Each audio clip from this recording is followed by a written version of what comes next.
welcome to Storytime with Judy. Our book today is The Pig Who Ran a Red Light by Paul Brett Johnson. Well, George is the pig and Gertrude is the cow. The cow can do so many things. The cow can drive a tractor. The cow can even play a piano. But George wants to be just like the cow. So one day he decides he's going to take the car for a drive.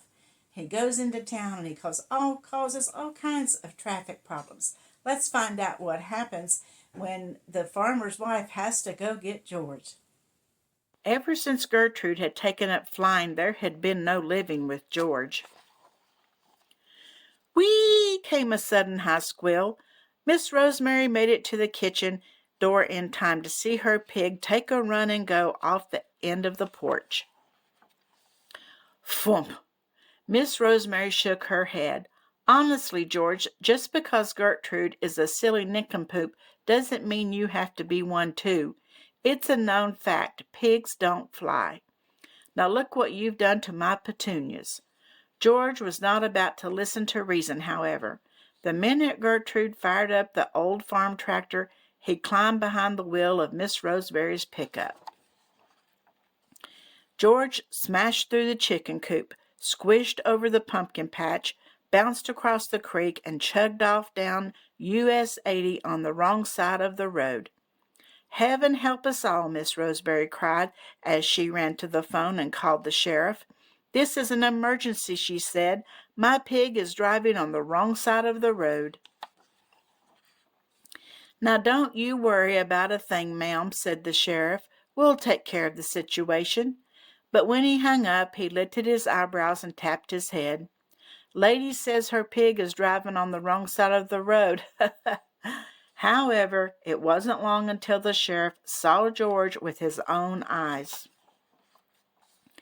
He had to give George a ticket for running a red light and driving without a license. He then called Miss Rosemary to come get her pig. What am I going to do with you, George? Miss Rosemary scolded. It's a known fact. Pigs don't drive. Why do you have to act like Gertrude? Why can't you just be yourself? When George and Miss Rosemary got back home, Gertrude was practicing the piano. George joined in. George, you are going to send me to the loony bin, Miss Rosemary shouted above the noise. There is no doubt about it. Something had to be done. Miss Rosemary had to take a long walk with Gertrude, just the two of them. The following day at lunch, Miss Rosemary rang the bell. Clang, clang, clang. Who wants a big slice of apple pie, she called. Gertrude came running. George was close behind. Oink, oink, said Gertrude. Oink, oink. George stopped dead in his tracks. He cocked his head and looked at Gertrude. After lunch, Gertrude went to the barnyard. She stuck her nose to the ground and began rooting and snorting. She even managed to curl her tail. Oink, oink, she said again. George was speechless. Later that afternoon, Miss Rosemary hooked up the garden hose and made a huge pit of yucky, mucky, black, stinky mud. Anyone for a wallow? Miss Rosemary asked. Gertrude jumped, kersplat, into the yucky, mucky pit. She rolled over and over. She tossed globs of mud into the air. Oink, oink, squealed Gertrude, pretending to be a hog in heaven. Suddenly, George screamed at it like a fire engine. Whee! Into the pit he went.